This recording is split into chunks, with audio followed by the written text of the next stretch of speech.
Today, I'm going to share the 5 biggest lessons I've learned after being at a hyper-growth startup for the past year and a half. When I was recruiting for a full-time job out of college, I was really biased towards current valuation. If a company was already a unicorn, I'd think, oh, they're already so valuable, they're so big, there isn't much financial upside. And this meant if I saw a B in the valuation rather than an M, I would be slightly turned off. This line of thinking is flawed. All you should care about is where a company will end up.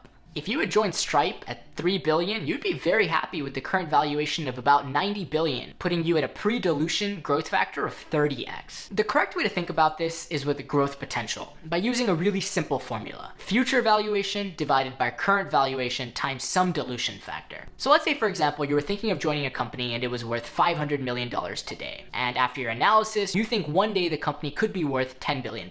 Let's say 50% dilution, and that would put you at a growth factor of 10x. Concretely, this means your stock package of, let's say, $100,000 over 4 years could one day be worth $1 million.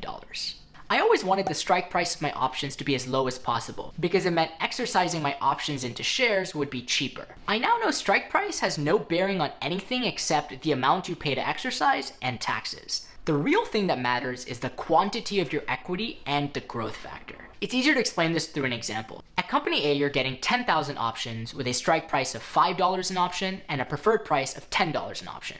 This means exercising your options would cost $50,000. At company B, you're getting 12,000 options with a strike price of $6 an option and a preferred price of $8.33 an option. This means exercising your options will cost $72,000. Let's say one day the preferred price per option at both companies is $100. That means your equity at company A, pre-dilution, pre-tax, is worth $1 million. At company B, your equity is worth $1.2 million. So at the end of the day, the extra $22,000 you had to pay to exercise at company B doesn't matter because you made an extra $200,000. And this goes to show, as a company grows, the upside in the equity will always trump the exercise cost difference, and usually by a huge margin. 3. People always told me startups are risky, there's a possibility it might fail, which means your equity could one day be worth nothing. If you're like me, you'd rather lose an extra $5,000 in base salary than 5,000 options, which could one day be worth $500,000. And if a company grows, then levels get standardized. So let's say you came in at an L3, you didn't negotiate your base salary at all, and so you were only getting paid $100,000 a year. Let's say someone else came in at an L3, and they negotiated really well for base salary, and they were getting paid $120,000. Now let's say you get promoted.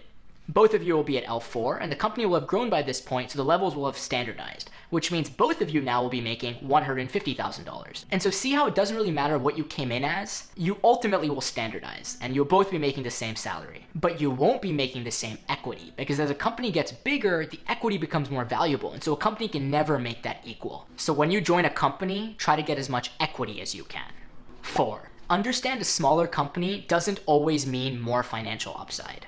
Timing matters a lot. The older, more experienced you are, the more leverage you'll have. So a new grad joining at Series A won't necessarily make more than a senior engineer joining at Series C, even if you account for growth. But if you can find that startup and you have some sort of leverage, then it's okay to go somewhere later stage, meaning that you'll see some liquidity or financial upside sooner. One great example is Snowflake, pre-IPO. If you negotiated a considerable amount of equity, especially after that post-IPO pop, you would have become a millionaire, if not multimillionaire, even though you'd only been at the company for 1, maybe 2 years.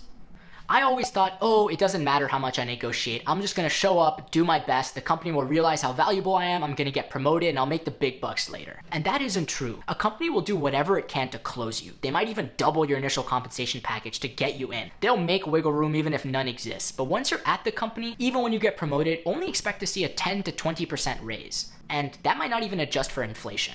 After being at a startup, I've realized that comp bands are usually broken up in quartiles. When you get promoted, you usually go to the bottom percentile of the next level. Let's say you're going from L3 to L4, you'll then start at 25th percentile at L4. But let's say you kill your interviews, you have a lot of leverage, and you start negotiating. You could potentially come in at 75th percentile of L4, or even 25th percentile of L5. And you can make that wiggle room even though when you're at the company, everything is much more standardized. All this is to say, negotiate hard and know what you're worth. When you're considering a company, you have all the leverage, so use that power. That's all for today. I hope this content was valuable to you. Put down in the comments if there's any other content you'd like to see. Otherwise, I'll see you in the next one. Cheers.